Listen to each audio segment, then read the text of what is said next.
وای وای چه دیتی چیدم. امشب کارو باید جمع میکنم. فقط بذار برسه. وای چه نمیادی.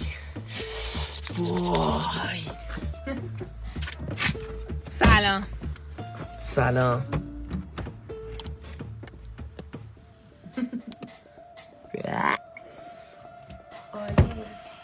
بیشورا خیلی مزاحمم شدن. شما؟ من سارا. فکر کنم اشتباه گرفتی. مگه محمد نیستی؟ چرا؟ شما؟ خب من سارام. همین سارا؟ میگم یه چیز بهت واقعیت چی بگم. من یه مریضی لاعلاجی دارم. خب همین اول رابطه بهت بگم خوب شدن تو کارم نیست. من دوست دارم. خب ببین یه چیز بهت بگم. این ماشین این گوشی